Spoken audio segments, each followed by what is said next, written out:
Tov, Boker Tov, Shem Hashem, Naaseh V'Natzliach. Il est un peu tard, donc je vous demanderai de prendre place une fois de plus. Ken, c'est Ken.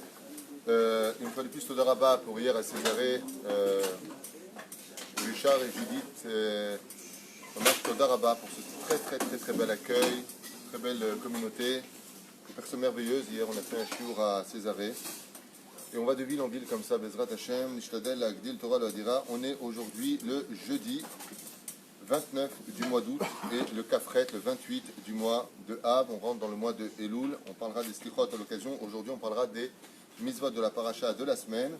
Un shiur dédié pour la réussite dans tous les domaines de Kabalo, Dov, Aaron, Yosef, Yitzhak, Bracha, Ve'asacha, Bechol, Maaseh, Yadecha. Toda Rabba d'avoir acheté ce shiur, le Chaim Tovim ou Shalom. J'en profite en même temps pour remercier Arbib Samuel, Mamash Toda Rabba pour votre soutien, et Alexandre Parianti, Toda Rabba Kavaregil, Daniel Billard, Yaakov, des États-Unis. Refoua Shlema pour tous les malades d'Israël, Mamash, ou Bichlalam ici, Raphaël Jonathan Ben Chaim. On en parlera, Bezrat Hashem, Refoua Shlema, Refoua Tanefesh, Refoua Tagouf, sans oublier Ginette, Shoshana Bat, Mesaouda, Michel Malkabat, Mesaouda, Yaakov Bin Nun qu'on embrasse, Moratim Yakdosha Batora, Dibat, Elas, Shirel, Perla, Simcha Bat, Alisson, Mazal, Sarah, Talia Bat Efrat, Miriam, Refoua Shlema, Itamar Israël, Ben Dalia, Salomé Chaya Bat, Miriam, Meir, Vesara Soufan, Refoua Shlema, Refoua Tanefesh, Refoua Tagouf, Asher, Ben Moshe Jami, Yehuda Ben Eliaou Sayad, Yirmiyahu Avraham Ben Mesaouda Ben Arosh, Flecha Bat Luna, Léa Bat Sultana, Elef Alfa Avdalim, Leilou Nishmat. Juste un instant.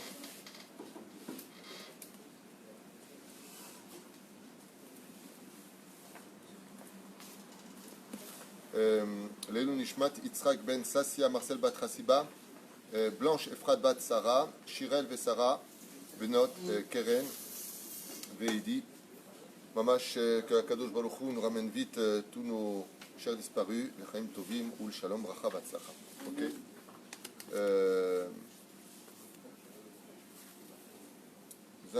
Nous, ceux qui sont intéressés à acheter des kippotes à bon prix, vous avez Meir Soufan, qui nous a déjà fait sa pub sur les réseaux sociaux.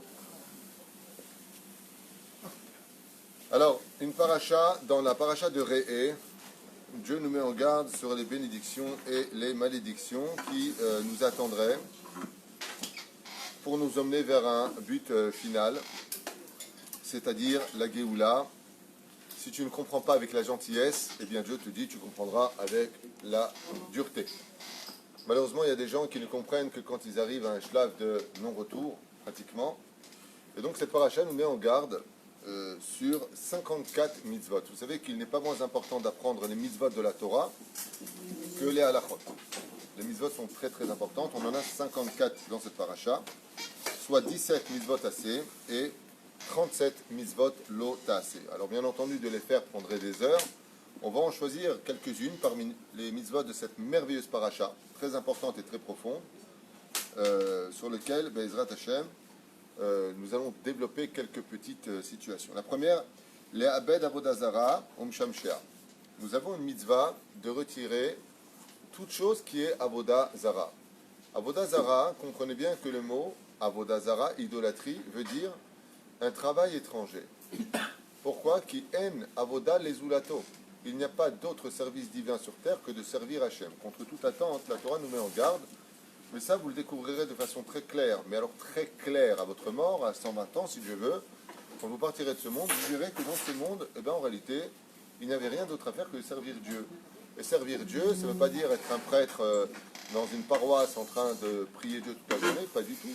Servir Dieu veut dire lui construire un monde, s'aimer entre nous, avoir une belle famille, chanter en l'honneur d'Hachem, profite de ta vie, parce que Dieu est en toi, et quand toi tu es heureux, quand toi tu vis dans la Kedusha, eh bien Dieu se réalise à travers toi.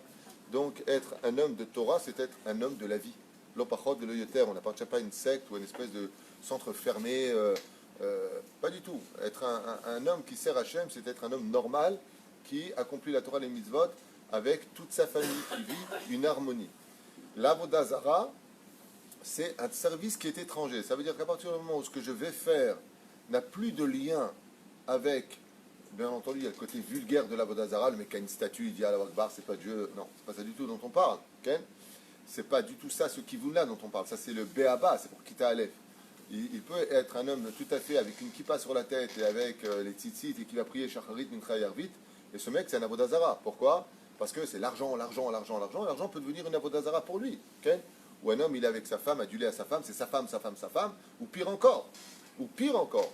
Ça peut être la Torah, Torah, Torah, Torah, Torah. Faites attention à cela. Pourquoi? Parce que la Torah te dit, c'est pas le Ikar, c'est pas le Midrash. Okay, comme Ben Azaï. Ben Azaï, dans sa vie, c'était que Torah, Torah, Torah, Torah. Et bah, sauf quoi, Dieu il a pris de ce monde, il a été incompris. Si c'était que Torah, Torah, Torah, oui, eh bien j'aurais créé les anges, j'aurais donné la Torah à eux, j'aurais laissé la Torah chez eux. La Torah, c'est pour qu'elle se vive à l'extérieur. Comme l'émission de Qualité me posait la question, qu'est-ce que ça fait bon pour un rabbin de travailler à la mairie? Je dis, mais c'est de la Torah de travailler à la mairie, de s'occuper du tzibour à travers les bureaux qui donnent accès à certaines fonctions qui peuvent redonner le sourire à des gens, c'est de la Torah. Le Icar, c'est de la Torah. Quand tu fais du chesed, c'est de la Torah. Quand tu vas travailler et travailler ce monde pour l'améliorer, c'est aussi de la Torah. La Torah est partout, seulement c'est à toi de la dévoiler au nom de la Torah et non pas à des noms ou des fins personnelles. Ce qui fait que toute chose qui serait un travail, qui serait fait à la limite, écoutez bien les mots qui sont un peu durs aujourd'hui, pour moi, pour qui je le fais, pour moi, c'est déjà l'Avodah Zarah. D'accord? Avodah Zarah, travail étranger. Étranger à qui? À Dieu. Donc, faire attention, parce qu'ici, dans la mitzvah, les abed Avodah Zarah, tu dois perdre cette façon de travailler, comme le dit la 11e Mishnah de la Braïta de Masechet Avot, Kol ma shebara akadosh baruchu be'olamo lo berao ki im lirvodo. Tout ce que Dieu a créé dans ce monde, tout ce qu'il a créé, c'est pour qu'on le travaille en son honneur à lui, qu'on fasse tous des Shem Shammai. Ça s'appelle vraiment être un vrai Mesharet Hashem, ce qui fait que si une personne, par exemple, a du mal à faire le shalom parce qu'il pense qu'il a raison et que l'autre a exagéré, c'est pas grave, fais le shalom en l'honneur d'Hachem. Dougma. Alors, la ben Avodah Zarah, Misham Shea, lo le'ashir mem shum zecher. Et là, je voudrais quand même appuyer sur une autre nekuda, ne pas laisser le moindre souvenir sur quelque chose qui serait une Avodah Zarah. Bien entendu, aujourd'hui, ouais, ce que je veux dire va vous être un choc émotionnel. Boum, il y a une nouvelle Avodah Zarah qui est sortie, qui est un objet. Il y a une nouvelle Avodah Zarah, c'est le portable. Et oui, c'est choquant d'entendre une chose pareille. Baruch Ata portable. Le portable, c'est venu une Avodah Zarah dans quel sens? Je sais que ça peut être choquant pour certaines personnes qui disent mais il est fou ce mec, de quoi il parle? On a besoin du téléphone, on travaille avec, mais de quoi tu parles? Comme si je venais de la planète Mars. Je sais que qu'on fait un portable, j'en ai deux. Donc je sais très bien comment ça marche, je sais très bien comment les utiliser, et je sais aussi très bien le fonctionnement du portable. Je travaille toute la journée avec des portables, parce que mon travail, c'est le portable, comme beaucoup de gens. Mais à la condition que ce portable-là ne devienne pas un obstacle à ma Avodat Hashem. Ça veut dire qu'aujourd'hui, on est plus avec nos portables qu'avec nos épouses, plus avec nos portables qu'avec nos enfants, plus avec nos portables qu'avec l'étude de la Torah. Donc on peut vérifier dans le ciel si les portables avec lesquels on est, quand on veut être droit et honnête, et pas tordu dans sa façon de penser, ah ouais, ça c'est pour le travail, qu'est-ce que tu fais pendant 3 heures regarder des films? C'est vraiment pour le travail ça, les films aussi? De qui tu te moques? Donc faites attention à ça. Au niveau de te regarder des films, regarde un film. C'est vraiment ce que tu veux faire. On n'est pas là pour juger. Mais faites attention parce qu'aujourd'hui, on est devenu, et ils le disent, ceux qui ont inventé tous les posts dans ces réseaux sociaux, disent ouvertement, nous avons voulu rendre les gens addicts. Eux le disent. Il y a même des gens qui ont créé des sites sur lesquels les mecs sont plongés dedans. Et ils regrettent aujourd'hui d'avoir créé parce qu'ils ont dit, les gens sont devenus addicts. Addict, c'est Avodah Zarah. Je ne peux plus m'en passer. Il y a des gens qui passent leur vie sur Facebook. Leur vie, elle est basée dessus. Tout sur Facebook. Pourquoi? Ils sont addicts à cela. Être addict à la cigarette, addict à l'alcool, addict à la sexualité, tout ce qui tout ça, c'est de l'Avodah Zarah. La seule chose sur laquelle on doit être addict, c'est la volonté de faire plus de Nachat Ruach Hashem. Ça, c'est pas de l'Avodah Zarah. Écoutez bien les mots. De faire du Nachat Ruach, de donner le sourire à Hashem, ça c'est permis. Mais par exemple, le mec, il a l'étude de la Torah, il y a sa femme qui l'appelle, c'est le soir du mikvé, les enfants qui ont besoin de lui, papa. Avec Talmud Torah Keneget Ulam, ça aussi, ça peut être de l'Avodah Zarah. Le but de ton étude, c'est que tu sortes maintenant cette étude avec tes enfants à la maison, avec ton épouse, Bezrat Hashem, avec la lumière que tu vas apporter au travail. Il y a un moment de pause, tu racontes une histoire sur Baal Shem Tov à tout le monde, tu remontes un peu le moral. C'est ça l'Avodat Hashem. L'Avodat Hashem, elle se vit partout où tu vas. Même en train de faire la queue, comme ça tu pourrais doubler. Non, tu fais la queue, tu fais pas Gezel. Là aussi, il y a du Kiddush Hashem. Vous voyez ce que je veux dire? La Torah, ce n'est pas que dans un Beth Midrash. La Torah, c'est quand surtout tu sors du Beth Midrash et que tu deviens une lumière pour les gens qui vivaient dans l'obscurité. Ça, c'est de la Torah mamash. Et celui qui étudie la Torah pour sortir comme un flic dehors, toi t'es un ceci, toi t'es un cela, toi t'es comme une Goya, toi t'es comme un Goy, comment tu te comportes, toi. Ça, c'est pas la Torah. Ça, c'est quelqu'un qui travaille pour eux, qui se prennent pour Dieu. C'est la différence. Faites attention à ces notions-là. Les abed umshamshia. Ce qui fait que quand vous rentrez chez vous, n'oubliez pas de retirer toute chose qui soit un obstacle chez vous. Tabet abdou et kol mekomot asher avdu sham goyim. Donc dans la Torah, on nous parle ici de reconquérir la terre d'Eretz Israël et de retirer donc toutes les statues d'époque, toutes les avodazara ou toutes les influences, c'est le mot que je cherchais à dire, qui pourraient être pour nous un mirchol. Et vous ne vous rendez pas compte combien de choses que l'on possède chez nous dégagent une influence négative. Une petite histoire avec Baba Saleh, Zecher Tzedek Kadosh Livracha, d'un couple de Beersheba qui vient voir Baba Saleh et qui lui disent qu'après 11 ans de mariage, il n'arrive toujours pas à avoir d'enfants alors que les médecins disent et prétendent que rien ne pourrait empêcher d'en avoir. Donc ils sont partis voir le Gdol Hador de cette époque, un des Gdol Hador qui était Baba Saleh, Zecher Tzedek Kadosh Livracha. Et Baba Saleh leur a dit, enlevez cette puanteur qui est chez vous, vous avez un objet d'Avodazara chez vous. Alors la personne dit à Baba Saleh, ma femme et moi on est pieux, on est même des chassidim. Baba Saleh il dit, il y a quelque chose qui soit mauvais chez vous et qui vous empêche d'avoir des enfants. Un mois plus tard, le chassid revient voir Baba Saleh et lui dit, on a fouillé toute la maison, il n'y a rien d'Avodazara chez nous. Baba Saleh lève les yeux comme ça vers la fenêtre, il le regarde, il lui dit, tu as vérifié sous le matelas de votre épouse? Le chassid rentre chez lui à Beersheba, lève le matelas. Et à l'époque, il y avait un torchon qui était sorti, un journal féminin, mais un torchon de tous les torchons de la terre, qui s'appelle l'Aïcha. L'Aïcha est un magazine Hashem Ishmor Virachem. Là-bas, vous avez des articles d'échangisme. Tout ce qui est débauche et prostitution se trouve dans ce journal maudit. Et à l'époque, donc c'était des photos incestueuses de femmes. Eh bien, il y avait un journal, un vieux journal, une des premières éditions de l'Aïcha, qui était sous le matelas, au pied de la femme. Et qu'est-ce qu'il a fait le chassid? Il a raconté qu'il a brûlé ce journal et que dans le même mois, sa femme est tombée enceinte et Baba Saleh était le sandak de cet enfant. Donc des fois, on a des objets chez nous à la maison, on a des fois des objets qui ont été volés, qui sont chez nous à la maison, on s'en rend même pas compte.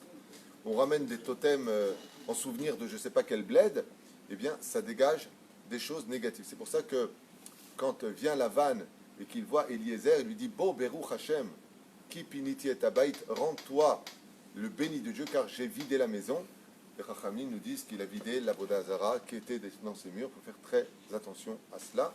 D'où l'importance de bien regarder ce que l'on possède chez soi, parce que ça peut influencer sur notre comportement. Vous avez des gens qui étaient très bien, qui ont déménagé, sont venus dans une maison. Dans la maison, il s'est passé des choses, et ces choses-là viennent influencer comme une odeur nauséabonde sur les gens, et ça va influencer sur eux. Des fois, il suffit simplement de changer de lieu pour aller mieux dans sa vie. C'est-à-dire, Meshane Makom, Meshane Mazal, c'est pas Staminay. Donc,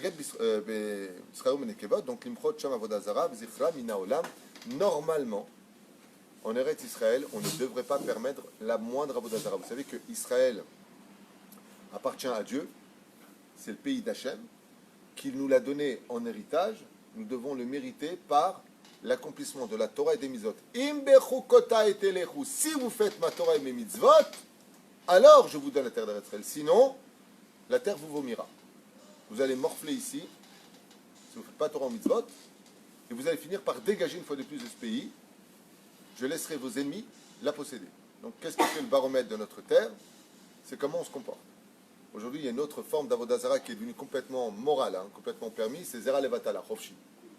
La masturbation, c'est presque conseillé aujourd'hui. Tu as même des gens qui disent prenez un préservatif. Un digne de Zera Levatala Gamour. Ouais, Chofshi, allez hop! Avec sa copine. Allez hop! Mais pourquoi ils vendent ça ici? Ils ne devraient pas vendre ça? On s'en fiche. Et donc, Israël. L'Avodazara, les églises, normalement, n'ont pas le droit, normalement, al-Pi Halakha, quand on viendra à la Géoula, vous verrez que tout ça disparaîtra, il n'a pas le droit d'exister. Tous les cultes d'Avodazara, vous avez les Karaïtes qui ont leur synagogue pas loin d'ici, à Shemishpa, on peut appeler ça une synagogue, on peut un temple de Karaïtes. Toutes ces choses-là qui sont Avodazara, comme d'écouter son Yetzirara, quelqu'un qui fait une Avera, Donc comprenez bien les mots. C'est quoi avoda? Traduisez. Avoda, Travail. travail. Zara, étranger. J'écoute mon Yetzer Hara, donc je fais de l'avoda zara. Je ne suis pas Shomer Shabbat. Baba Salé disait, j'ai lu de mes propres yeux ça, de Baba Salé, dans un de ses textes, il disait Mi shelo Shomer Shabbat, ki ilu oved avoda zara. Celui qui n'est pas Shomer Shabbat, c'est comme s'il faisait avoda zara. En quoi? Eh bien, le fait que tu écoutes ton Yetzer Hara, ilu avoda zara. Top. Kol echad lefi gufo. Mitzvah l'irdof haraya le'abed. Et c'est une grande mitzvah, une très très grande mitzvah, de détruire toute chose qui pour nous est une addiction ou pour nous empêcherait de servir à Kadosh Baruch Hu Karaoui. Ken? Les Druzes, c'est Avoda ou pas? Les Druzes? Non. Non. L'islam n'est pas considéré dans le judaïsme comme étant de l'idolâtrie, car ils sont malgré tout monothéistes. D'accord? Et zéou, c'est pas considéré comme. Les Druzes sont musulmans dans leur pratique. Mais comme ils ont eu des guerres extrêmement importantes avec les Arabes, ils ne se reconnaissent pas à travers eux, tout comme d'ailleurs les Kabyles ne se reconnaissent pas à travers eux, même s'ils sont au niveau de la pratique religieuse reliés à un Dieu unique et qui est grand. Donc il y a quelque chose de... La vie, deuxième mitzvah qu'on va étudier ici, on va essayer d'avancer un peu plus. La vie kol nedara beregal arishon. Mideoraita, quand tu fais un neder, quand tu achètes une mitzvah, tu as jusqu'au premier régel. Mais c'est régel. Régel, c'est les trois fêtes. Les shalosh regalim. Pesach, Shavuot et Sukkot.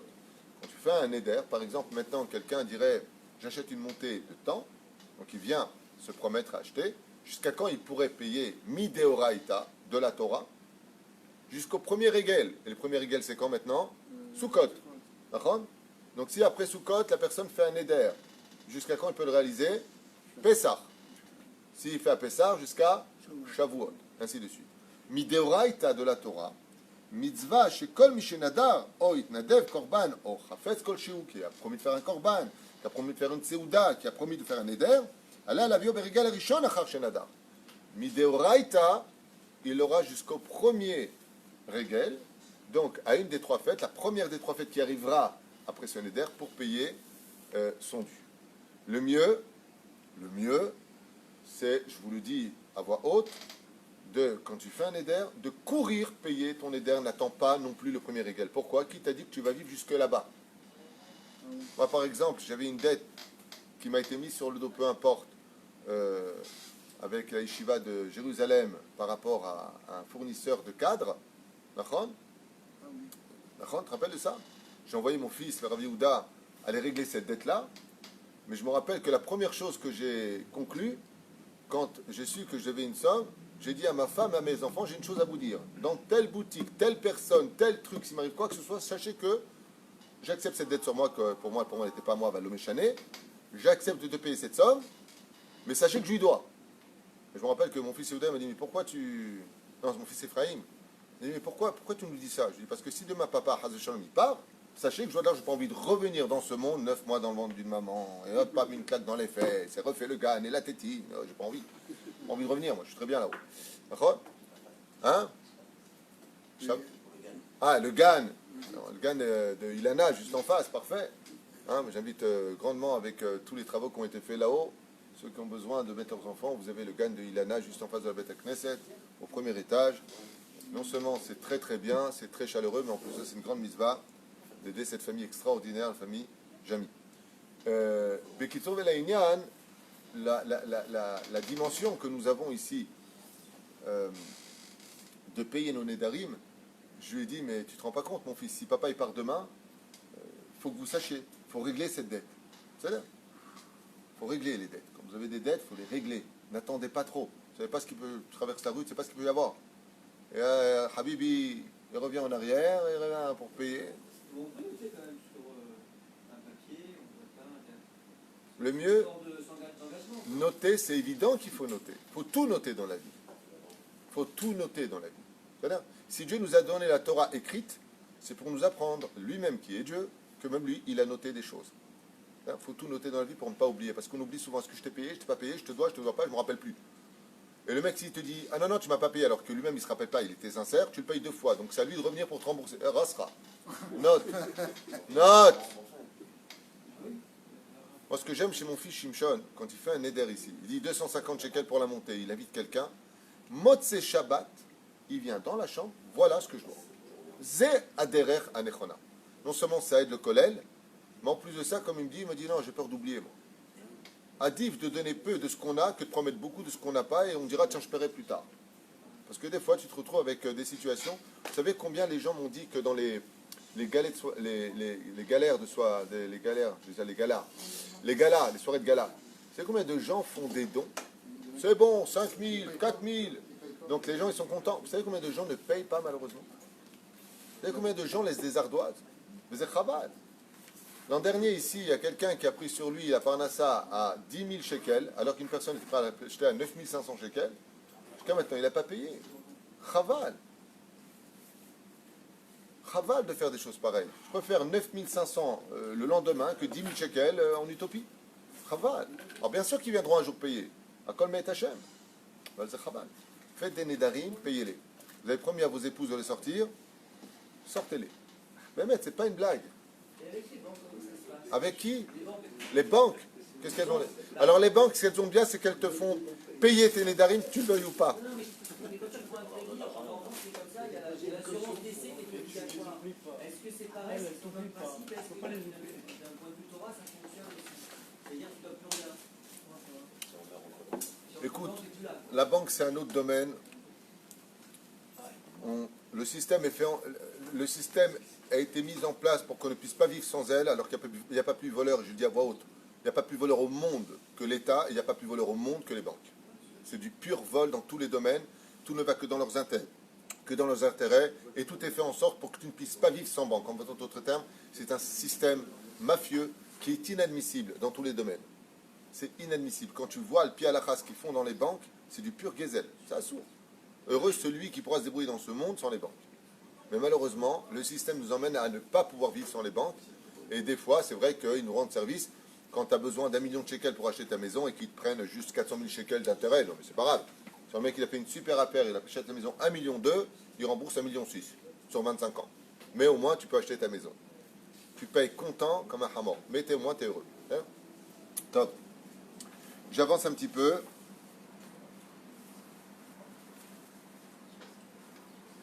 Al-Pi Halacha, on a jusqu'à Shalosh Regalim, Monsieur Zerbib. Shalosh Regalim, les Chachamim nous disent c'est une mahloket, à savoir Midoraita. Donc le premier régel. Al-Pi Halacha, vous avez maximum 1 an pour régler un neder. Là où par contre je m'arrête et je suis obligé de faire une parenthèse qui est plus importante que les nedarim, c'est le savoir-vivre. Quand vous faites un neder, que ce soit avec une personne, que ce soit dans le Beth Midrash, que ce soit dans la synagogue, que ce soit avec qui tu veux, et que tu tardes pour payer ton éder, ayez l'amabilité de prendre le téléphone ou de dire à la personne, vous savez, par exemple, si quelqu'un fait un éder ici, je prends juste un exemple, ok?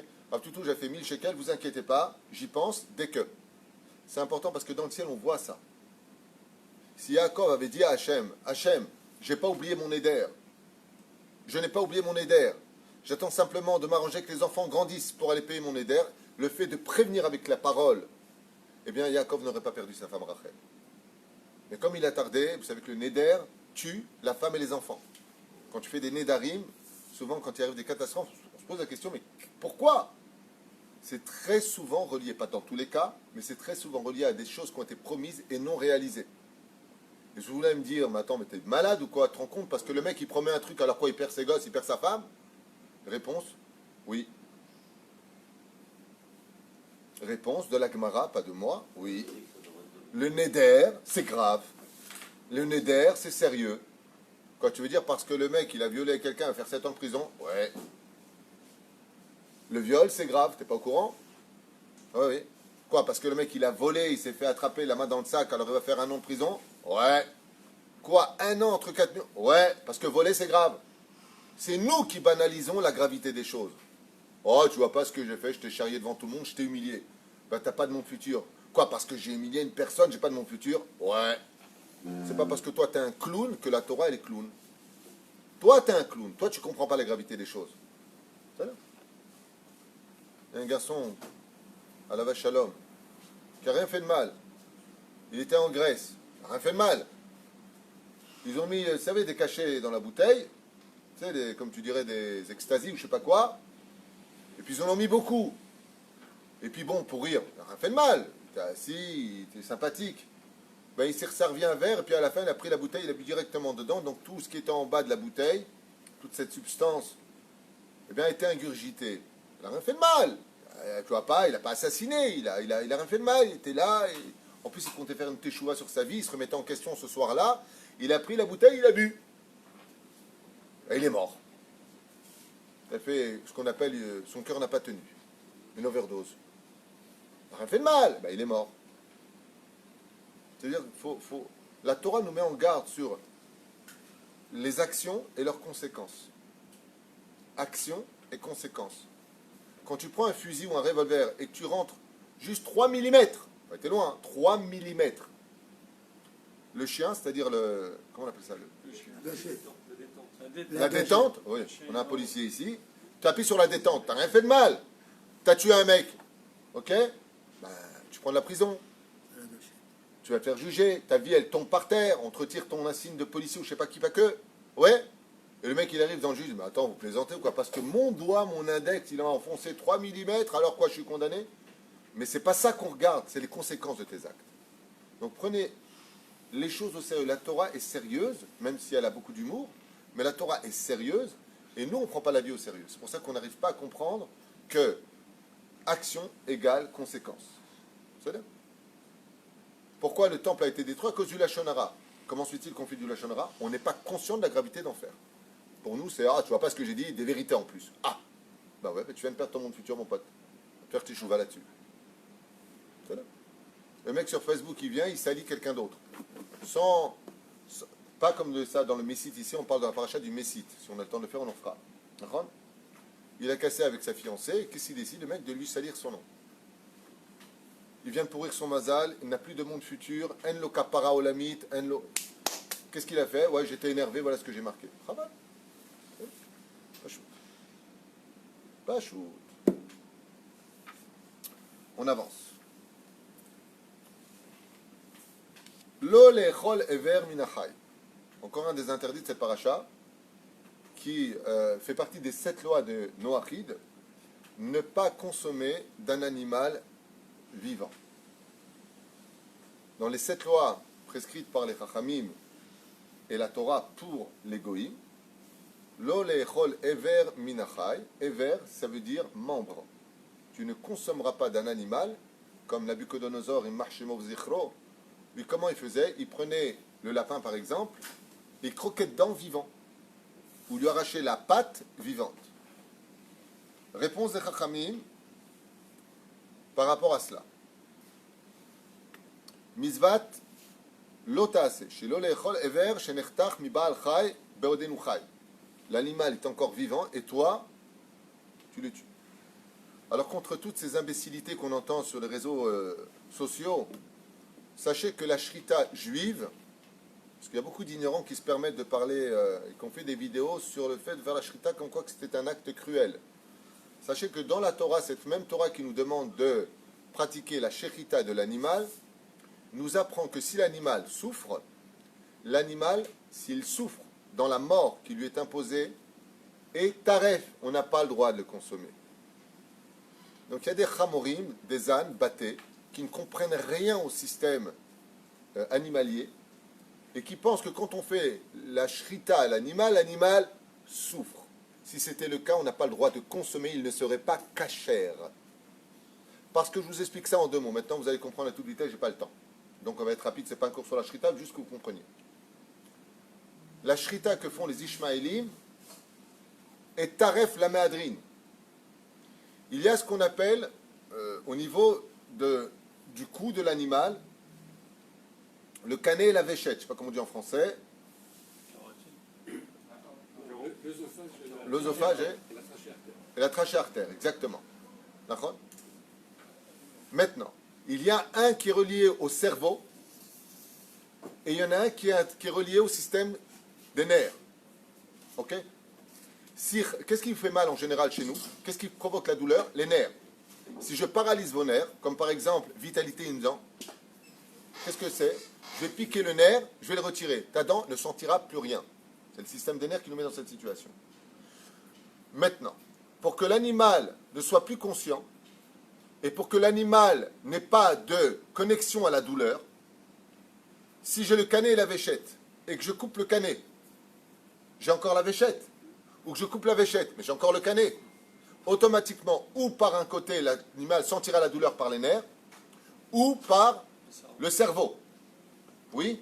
Vous comprenez ce que je dis? La shrita, on l'a fait où? Quand vous avez comme ça le canet et la véchette, l'un au-dessus de l'autre. La shrita, on l'a fait où? Ici, avant d'arriver aux deux, il y a un endroit au cou où les deux sont liés en un seul. C'est un seul tuyau.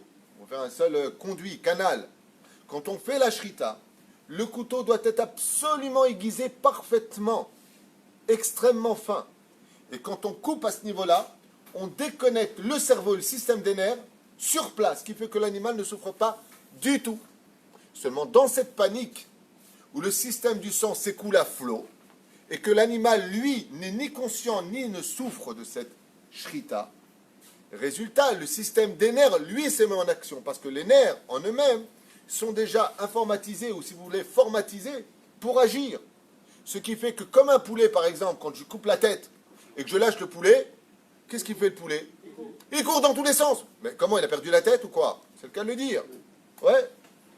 Mais qu'est-ce qui court? Est-ce que le poulet, il est vivant? Il n'a plus de tête, donc il n'est pas vivant. Il n'y a plus de connexion entre l'un et l'autre. C'est le système des nerfs. Donc quand ces abrutis se permettent de parler du judaïsme, mais vraiment des abrutis que j'insulte de tout mon cœur tellement ils sont bêtes dans leur manque de connaissances, ils se permettent de montrer des choses. Ils ont montré une vidéo, regardez la shrita des juifs, c'est de la barbarie. Oui, c'est de la barbarie. Ouais. Alors l'animal, vous le voyez comme ça, il a l'obligation de sortir la véchette du cou pour laisser s'écouler le sang. D'un coup, l'animal se tient comme ça, il louche, il est comme ça, et regardez combien il souffre. Zelonachon, c'est du mensonge. Et je vous lis maintenant la Torah, ce qu'elle dit de cela. Écoutez bien. Le'arhik et nafshenu mimidat arzariut. Il est strictement interdit d'être cruel avec un animal. Tsar ba'alechaim. Strictement assourd, que l'animal souffre. C'est pour ça que tu n'as pas le droit de lui arracher un membre et de manger vivant. Comme par exemple les huîtres. Tu ouvres une huître, elle est vivante. Pour la réveiller en plus qu'avant de la dévorer, tu lui mets un peu de citron. Comme ça, toi, tu la pourris encore plus. Tu as l'histoire bien pourrie. Résultat, juste un instant, c'est mon fils, tu veux répondre. Résultat, la Torah nous dit même Tsar Balechaim à un tel point qu'on n'a pas le droit de faire souffrir un animal que dans le Kiryat Shema, dans la Torah, il est marqué Livhem Techa Ve'achalta Ve'savata. C'est-à-dire que quand tu viens pour manger, si ton animal te voit manger, il va avoir les boules. Tu as le devoir, selon la Torah, pour ne pas qu'il ait de miskin qui souffre, d'abord tu lui donnes à manger à lui, après toi tu manges. La Torah nous dit d'abord tu donnes à ton animal à manger, après toi tu manges. Tu n'as pas le droit de faire souffrir. Encore un exemple, tu n'attelleras pas l'âne avec le shor, avec le taureau. Pourquoi? Parce que le taureau, il fait tout le travail par rapport, il est plus grand, plus costaud. Et le hamor, comment on dit le hamor? L'âne, ouais, ben lui, il travaille moins. Donc le taureau, il a une anxiété en lui en disant, hey, c'est moi qui fais tout le boulot. Seulement, le hamor, lui, c'est un ruminant. Ouais, lui aussi, le shor, lui, c'est un ruminant. Ce qui fait que le shor, lui, quand il marche, il mange. Et l'âne regarde, mais qu'est-ce que tu manges? Pourquoi tu manges? Moi, je ne mange pas. Pour ces raisons-là, on ne peut pas les mettre ensemble. C'est pour ne pas que l'un, il est mal par rapport à l'autre, on n'a pas le droit. Quand vous avez des poissons dans votre bocal, là-bas, vous savez ce qui se passe dans le ciel quand vous laissez l'eau sale pour vos poissons? Ils se plaignent à Dieu. Et Dieu, il est makpid sur ça. Donc, la Torah nous dit, tu n'as pas le droit de faire du mal à un animal. Donc, je crois que quand on lui fait la shrita, il souffre. Quand tu lui mets le coup d'électricité, là, il souffre. Parce que tu atteins le cerveau, mais pas le système des nerfs. Vada qu'il est conscient. Toutes ces choses-là sont interdites. La Torah nous met en garde, tu ne consommeras pas d'un animal vivant. Tu as l'obligation d'attendre qu'il est mort, et seulement après, une fois qu'il est mort, étant donné qu'ils n'ont pas de monde futur, qu'il n'y a pas de Gan Eden pour un animal, il est totalement matière. La seule chose spirituelle qui soit en lui, c'est le sang. Donc il va falloir cachériser, épurer le sang de l'animal pour retirer l'âme sensitive qui était en lui, qui le faisait vivre, pour ne manger que la matière que nous allons sanctifier par la bénédiction. Vous avez compris ça, vous avez compris beaucoup de choses au domaine de la cacheroute. Le créateur du monde, Dieu, déteste qu'on fasse du mal aux animaux, à plus forte raison aux hommes. On avance. vous ne rajouterez rien aux mitzvot que je vous ai donné, rien, de faire passer le Shabbat au dimanche, ou de faire 2 dimanches, je te donnerai 2 dimanches. Non, non, un Shabbat suffira. Velo ligroa shum mitzvot mina Torah, et de ne rien retirer de la Torah. La Torah est parfaite, elle est immuable. Même si tu es en 2020 bientôt et que tu as le skateboard qui est capable de voyager à 200 km/h au-dessus de la Manche, la Torah, elle est morte de rire de tout ça parce qu'elle est beaucoup plus capable, elle est beaucoup plus puissante que tout ça. C'est en tout cas, elle est bien comprise, bien étudiée et surtout bien enseignée. La Torah n'a pas besoin du monde moderne dans lequel on vit. Le monde moderne est là pour nous rendre plus libres à l'étude de la Torah. C'est le but du dévoilement de la Chokhmah, du modernisme. Mais Baruch Hashem, je t'attendais que tu arrives. Toda Rabba Tzadik. Abdou Khamim, Kol Ashkenazim, Chutz Mea Tzadikim. C'est une blague, hein, Ashkenazim. Je vais faire des chiens.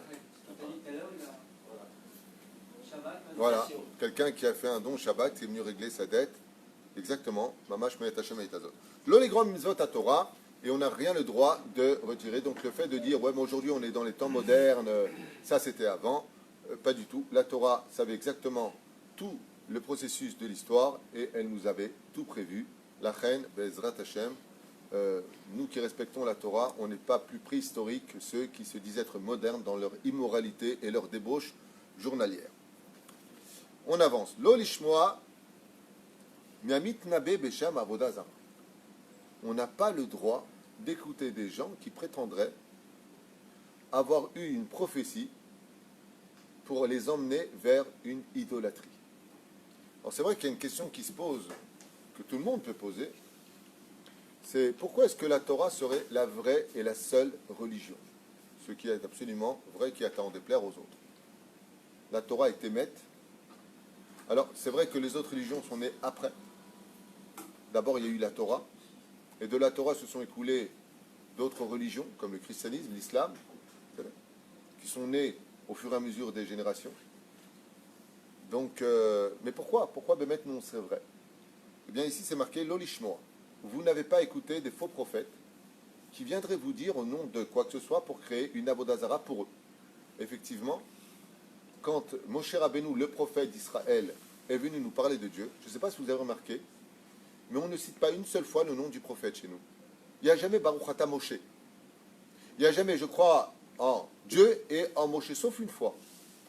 Quand il s'agit de Sédémouna, avant le don de la Torah, mais après le don de la Torah, c'est fini. De peur de faire de la Avodazara de nos rabbanim. Vayaminu Bachem, ou Moshe, Avdo. Nous avons foi en Dieu et en Moshe, son prophète. Mais c'était avant le don de la Torah. Si vous observez bien, dans les religions, qui c'est ce qui loue, les chrétiens? Jésus, le pseudo-prophète de leur Dieu. Quand vous allez dans l'islam, il n'y a pas de Dieu sans Mohamed. Vous avez remarqué ça aussi? Chez nous, en davar kazé. Nous, c'est Baruch Ata Hashem, Shema Israël Hashem Elokeinu. Il n'y a que Dieu dans notre Torah. Le prophète ne se met pas en avant devant Dieu. Chaz v'shalom. Le prophète, qui est le plus grand de tous les prophètes, en arabe, il appelle Moussa, chez les, en français, il appelle Moïse, et en anglais, Moïse. Nous, il s'appelle Moshe. Mais il n'y a pas une seule fois Moshe dans notre judaïsme. On étudie que Moshe nous a donné la Torah. Mais Moshe se met de côté pour laisser place au créateur du monde. Donc ici, il nous met en garde. Faites attention de ne pas tomber sur des charlatans de l'histoire qui vont te dire « Hey, Dieu il m'a parlé les mecs, je suis son prophète. » Il te dit quoi? Qu'ils se font eux-mêmes de la Vodazara. Ça veut dire que quand tu rentres dans leur temple à eux, leur église, voilà, t'as lui. Même s'il se dit être le fils de Dieu, mais t'as lui. Et tu loues ce mec. Mais ça va pas ta tête? Dans la Torah, tu rentres pas dans une synagogue avec le nom de Moïse que tu embrasses comme ça. Il n'y a pas de Moïse, il n'y a pas de Moshe Rabbeinu. Il est là en tant qu'intermédiaire pour être un conduit entre le créateur du monde et le peuple d'Israël. Mais pas une fois on va dire Baruch Ata Moshe. Qu'est-ce qu'on aurait pu dire? Baruch Ata Hashem, ve Moshe Rabbeinu, Elokeinu melech haolam. Chaz v'shalom de dire une chose pareille. Il n'y a pas de Dieu avec son prophète. Sinon, c'est de l'avodazara. Si tu es en train de dire Dieu et le prophète qui s'appelle Jésus ou Momo, c'est déjà une sorte d'avodazara de façon illustrée. Et la Torah, dans cette paracha, dans la Bible, nous dit hey, faites attention qu'on ne met pas dans le piège. Il y aura des gens qui vont venir inventer ce genre de situations palpables qui sont faites en leur nom. La deuxième chose, que je vous demanderai de retenir aujourd'hui, c'est que comme c'est marqué dans la paracha de Beit Hanan, comme c'est marqué dans la paracha de Bechukotai, comme c'est marqué dans la paracha de Yitro, quand c'est marqué dans plusieurs endroits, il est interdit de suivre un prophète qui prétendrait que Dieu lui a parlé. C'est strictement interdit dans la Torah. Si demain un mec se lève et qu'il dise, les mecs, vous savez, je suis Messie, on va dire, mais non. Je dis, Messie, je dis, mais non. Je suis le Mashiach. En davar kazé. Tu dois prouver que tu es le Mashiach. Pas par des paroles, mais par des actes. Comme vous le savez, on en avait fait des vidéos et des vidéos à l'époque. Ma pita. Moi, si quelqu'un vient voir et me dit, Rav Tuto, je peux vous parler? Je dis oui. Dieu m'a parlé. Je lui appelle tout de suite la police. On en tient. Fermez les portes, il faut le choquer le mec. Vas-y, Dieu, il m'a parlé.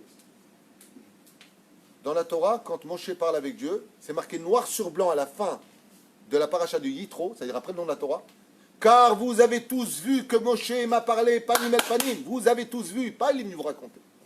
Je vous ai donné la Torah moi-même, les 2 premiers commandements, vous avez vu. C'est pas le mec qui sort de sa grotte, il dit qu'est-ce qu'il y a? Qu'est-ce qui s'est passé? Je peux pas te dire. Je sais pas avec qui tu parles. Qu'est-ce qu'il y a? Le Seigneur s'est adressé à moi. Ah bon? Et tu fumes quoi? Ça vient de Colombie. C'est plutôt puissant ton truc. Chas ve shalom. Il faut être témoin oculaire, il faut voir en tant que nation que Dieu a choisi quelqu'un parmi nous. Sinon, ce mec n'a aucune valeur à tes yeux. C'est un débile, un fou, un malade. Atka. Et ici, dans les commandements, l'olishmoa, vous n'écouterez pas ce genre de menteurs qui viendront parler au nom de Dieu pour se faire eux-mêmes de l'avodazara, travailler pour moi, au nom de moi, le nouveau prophète de Dieu. Alors que dans la Torah, eh bien, si tu n'étudies pas la Torah, Moshe n'appartient ni à aucune prière. Et pourquoi tout cela? Parce que les vrais prophètes se mettent de côté pour laisser place au Seigneur, à Kadosh Baruch. C'est lui qu'il faut aimer, c'est lui qu'il faut travailler. Même dans le domaine de la rabbanout, des fois, il peut arriver que certains élèves fassent de l'avodazara de leur rabbanim. Enfin, je me rappelle, sans donner de nom, ni expliquer, quelqu'un est venu faire une grande messiroute nefesh parce que c'était la iloula de son rave. Alors je trouvais ça très bien. Et sa messiroute nefesh était pour sauver des familles très pauvres. Il avait tapé à la maison à 1h du matin. Et je lui ai dit, mais bravo pour ce que tu fais. Et chaque fois, je me dis, ah ouais, si c'était pas pour mon rave, j'aurais pas fait. Je lui dis, attends un instant. Ça veut dire que c'est parce que c'est à l'iloula de ton rave que tu le fais? Il me dit, bah oui. Je lui dis, et Dieu, non? Il m'a dit non. Je lui ai dit, c'est d'aller ce que tu fais, c'est la vodazara. C'est pour ton rave, tu fais, pour Dieu, tu fais pas. Mazel. Alors, heureusement qu'il est mort. Hein. Les pauvres, vous pouvez manger les mecs, il est mort le rabbin. C'est fou quoi. C'est quoi ce truc? Le rave, ce n'est rien d'autre que le micro par lequel Dieu s'adresse à nous. Pour qu'on entende bien le message clair. C'est pas de la vodazara, un rave. C'est ça. On est un rave, c'est normal. Qu'on aille lui poser des questions, c'est normal. Mais il ne faut pas faire de son rave un vodazara. Il y a pire. Il y a ceux qui pensent que leur rave, c'est le machar. Ça, c'est bien. Mais qui veulent l'imposer aux autres. Ça, c'est pas bien. Vous avez compris de quoi je parle. Yalla, je finis avec 2 mises-votes et je vous laisse. Ah. Ça risque d'être un peu long. La réponse, la Avodazara a existé bien avant la Torah. Tout à fait. Quand Enoch, quand on dit Azura Likro Beshem Hashem, c'est qu'il met Dieu partout. Et c'est Yud Kei Vav Kei qu'on mettait en question, qui était présent, et on mettait Dieu un peu n'importe où, dans les étoiles, dans les plantes, dans les insectes. L'Avodazara a démarré avec Enoch. Tout à fait. Mais l'Avodazara de Enoch n'était pas l'Avodazara conciliante qu'on a aujourd'hui, telle qu'elle est programmée et telle qu'elle est travaillée. Enoch avait dit que Dieu était tellement grand, donc qu'est-ce qu'il a fait? Il a extrapolé, il a commis la première erreur de l'histoire, il a été d'être un intelligent face à Dieu. Dieu nous a demandé des choses, et il nous l'enseigne, que le commencement de la sagesse dans ce monde, c'est la crainte du ciel. Les pires dans ce monde, ceux que je déteste d'ailleurs le plus parler, parce que je les trouve d'une grande bêtise, sont les intellectuels. Sans toucher à la philosophie, Mais les grands penseurs sont pour moi des gens dangereux parce qu'ils se permettent de penser sans la connaissance réelle de leurs propos. C'est-à-dire que pour pouvoir, par exemple, vous qui êtes professeur en philosophie, j'ai pas de problème de parler avec vous et j'aime bien ce que vous dites. Pourquoi? Eh bien parce que vous avez compris que votre cerveau doit s'annuler face à la Torah, ce que vous marquez souvent d'ailleurs dans vos cours. C'est-à-dire que c'est une chokhma, c'est une philosophie qui ressemble à celle du Rambam. La philosophie fait partie d'une des 7 branches du candélabre et c'est très important d'avoir de la philosophie dans la vie. Mais cette philosophie n'est valable que quand elle est attachée aux valeurs réelles de notre Torah. Ce qui fait qu'on peut trouver, par exemple, chez Rousseau, qui est un philosophe français, des similitudes avec la Torah. Des textes qui sont avec la Torah, tant que c'est relié à une chokhma de la Torah, c'est valable. Lui, Enoch, qu'est-ce qu'il a essayé de faire? Il a dit, mais Rabotai, vous ne vous rendez pas compte? Dieu a été capable de créer l'univers. Il a créé les molécules. Mais c'est trop grand pour nous, on est trop petits. Ça fait preuve donc une grande humilité. Donc, qu'est-ce qu'on va faire? Étant donné que Dieu a créé quelque chose d'incommensurable, prenons le soleil, c'est comme ça que ça a commencé d'ailleurs. La première Avodah Zarah d'histoire, c'était le Dieu soleil. Il a dit, après les étoiles, après, ça a été le croissant de lune, qui n'est pas une invention islamique. Le croissant de lune existait bien avant. Le croissant de lune et l'étoile au centre est une religion qui existait bien avant 623 de l'ère vulgaire, bien avant l'islam, bien avant. Zoroastre. C'était... Zoroastre. Oui, et tu sais comment s'appelait cette religion? Les Sumériens. Les premiers à avoir créé la religion islamique dataient de 4000 ans aujourd'hui. C'est une religion sumérienne. Et vous retrouverez ces effigies-là dans l'histoire, avec un croissant de lune et l'étoile au milieu, créé par la descendance de Enoch. L'islam est une reproduction d'une religion antique qui existait déjà et qui s'appelait comment dans l'histoire? La religion des barbares. Parce que les Sumériens étaient un groupe barbare qui violait et possédait les pays des autres. Et le premier pays d'air qu'ont conquis les Sumériens n'était autre que la Babylonie. Ils se sont installés en Babylonie, ensuite en Perse. Ils ont envahi le monde. Cette religion a fini par disparaître. Elle est revenue à la charge par la suite, aujourd'hui, par l'islam. C'est une religion antique. Ce que je vous dis, vous pourrez retrouver preuve sur Internet, si vous avez envie de chercher, ou même Bichlal, dans les bibliothèques des anciens livres, qui n'ont rien à voir avec moi, ce que je vous dis, je peux vous le prouver par A plus B. Et c'est exactement les mêmes habits, la même barbe, la même façon de se prosterner. C'est une réplique antique. C'est pas le but, on ne fait pas un cours sur cette religion-là, c'est juste pour vous expliquer un petit peu. Et donc, eh bien, qu'est-ce qui s'est passé? C'est par d'un bon sentiment, Enoch. Il dit, Dieu est tellement grand qu'on ne peut pas avoir affaire à lui, on est trop petit. Oui. Alors, qu'est-ce qu'on va faire? C'est pour ça que dans la religion, justement, des Sumériens, ils se mettaient à 4 pattes. Ça veut dire quoi? Ils se mettaient à même le sol pour montrer qu'ils étaient trop petits.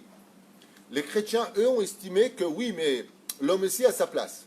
Ce qui fait que quand ils rentrent dans l'église, ils ont une statue d'homme, pour dire qu'on est au même niveau. Mais ça reste Dieu.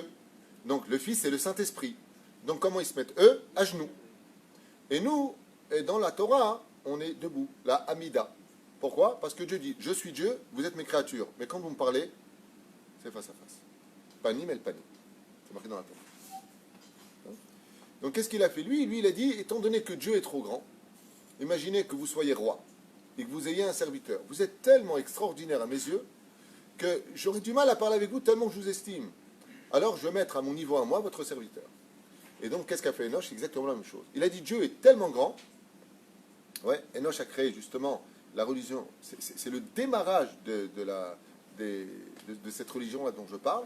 Et il a dit il faudrait vénérer les constellations. Il a commencé à vénérer le soleil, dit le Midrash, il y a 2000 ans en arrière, bien avant que l'islam ne soit né. Bien avant, le Midrash Tanchuma. Il a commencé à vénérer le soleil, ensuite la dimension de la lune, le croissant de lune, et ensuite, c'est marqué noir sur blanc, l'étoile dans la lune. Ainsi donc est née une situation qui sera reprise par le christianisme, le soleil, Sunday, dimanche, jour du soleil, ce n'est pas pour rien que le langage international l'appelle le jour du soleil, et l'islam a pris le croissant de lune pour symboliser sa religion. On retrouve ça dans les calendriers. Et vous retrouverez ça absolument dans les calendriers, tout à fait. Et nous avons quoi comme signe? Solaire et lunaire. On va s'excuser auprès de tous les auditeurs qui posent beaucoup de questions, mais il y a aussi beaucoup de questions en interne.